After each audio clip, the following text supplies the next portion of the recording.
Nous sommes mardi 26 septembre, mesdames et messieurs.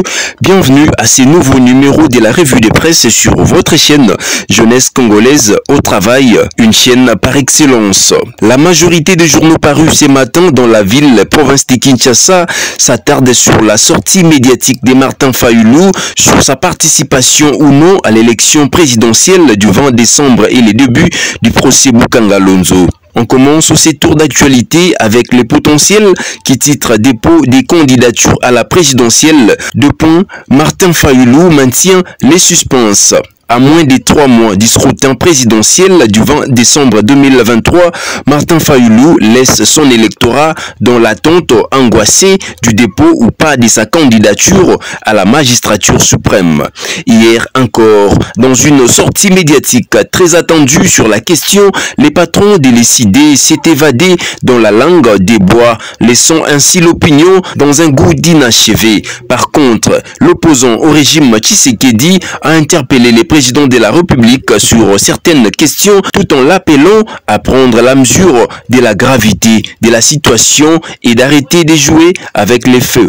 Se présentera-t-il ou pas à la présidentielle de décembre 2023? L'opposant et candidat malheureux de la présidentielle de 2018, Martin Fayulu, ne clarifie toujours pas sa position alors que le 8 octobre 2023 se boucle l'opération des dépôts de candidatures selon les calendriers de la Commission électorale nationale indépendante CENI. C'est flou sur la candidature à la présidence de la République. Martin Fayulu l'a encore entretenu lors d'un message à la nation le lundi 25 septembre 2023 à Kinshasa. Comme à chaque sortie médiatique, l'opposant s'est attaqué au régime en place, dénonçant à l'avance un hold-up électoral qui se prépare à la CENI. Là où les Congolais espèrent un processus électoral qui va sauver la patrie en danger, les ennemis de la République concoctent une logique électorale qui parie fondamentalement sur la tricherie, a-t-il déclaré. Surtout, ne minimisons pas les enjeux des élections constitutionnellement prévues pour la fin de cette année 2023. Toutes les stratégies que développe Félix Tshisekedi et ses acolytes n'ont en réalité qu'un seul but, vider son sens, cette expression qui hante leur conscience depuis 2018, à savoir la vérité des urnes, a-t-il martelé. Autre son des cloches du côté des forums des As qui titre présidentiel 2023 Martin Fayulu sera dans la course. Dans son message à la nation, le leader de l'ECD a été motivé, voire rassuré par les églises catholiques et protestantes qui ont apporté aux yeux de Martin Fayulu de nouveaux éléments en termes de transparence, à savoir l'observation des élections, la présence des observateurs dans tous les centres de vote, une CENI qui publiera les résultats bureau par bureau, enfin, tout ce dont il avait besoin pour faire triompher la vérité des urnes. On doit donc à la vérité que Martin Fayulu n'avait pas boycotté les élections, mais exigé des garanties de transparence du processus électoral. Je salue les combats de l'Église catholique et de l'Église du Christ au Congo pour la recherche de la cohésion sociale comme gage d'un processus électoral sain et extincteur des périls qui menacent la survie de notre pays. J'ai entendu leur appel et celui du peuple congolais, s'est exprimé Martin Fayulu qui décide d'aller aux élections. Le président de l'ECD livrera en solo cette bataille, sa tergiversation ayant fait louper à ses collaborateurs et autres cadres du parti l'opportunité de postuler pour les élections législatives nationales, provinciales et municipales. La réaction de ceux-ci lors du dépôt des dossiers des candidatures de leurs leaders sera minutieusement analysée. Dans d'autres registres, Agence congolaise de presse ACP nous informe affaire Bukanga Lonzo : l'audience contradictoire renvoyée au 16 octobre.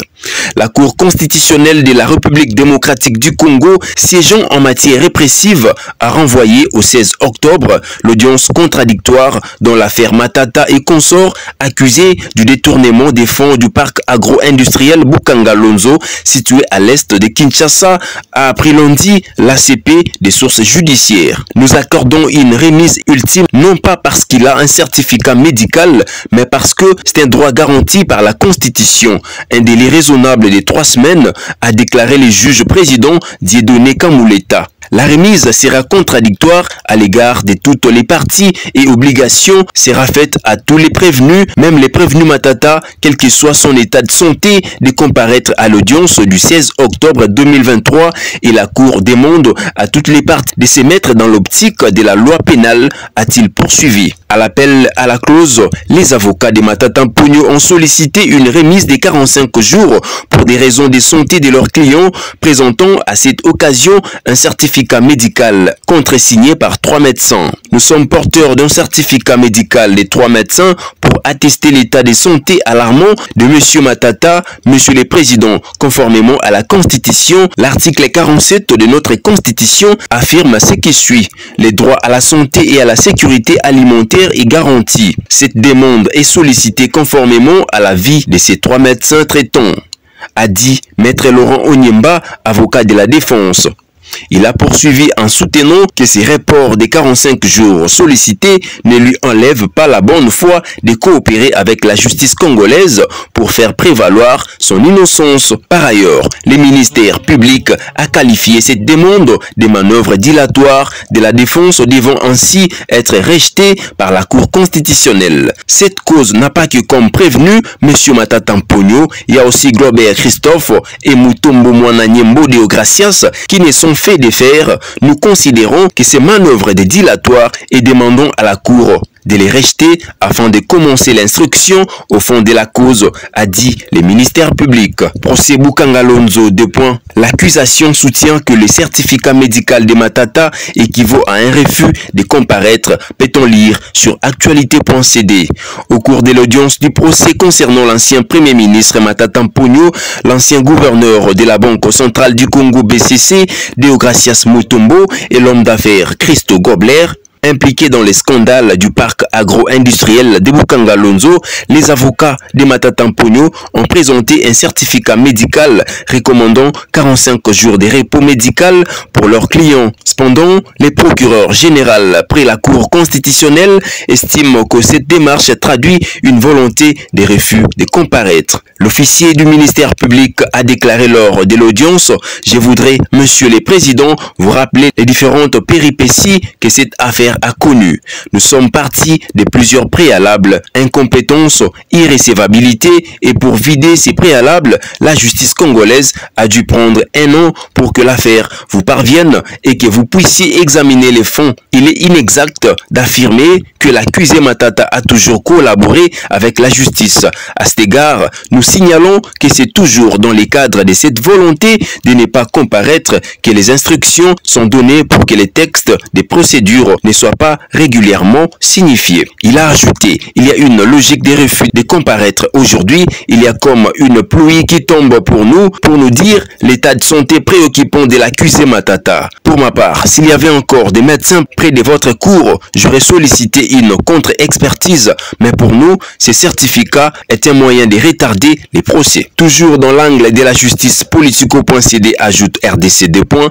L'affaire Escadela renvoyée au 9 octobre suite à la dégradation de son état de santé. L'état de santé de l'opposant Salomon Kalonda, proche collaborateur de Moïse Katumbi, s'est fortement détérioré. Selon un de ses avocats, il a été transféré dans une clinique spécialisée pour des soins appropriés. Maître Hervé Diakessé, un de ses avocats, a écrit sur les réseaux sociaux X, ex-Twitter, que l'état de santé du conseil spécial de Moïse Katumbi l'a trahi malgré toute sa détermination à comparaître en personne pour faire éclater son innocence.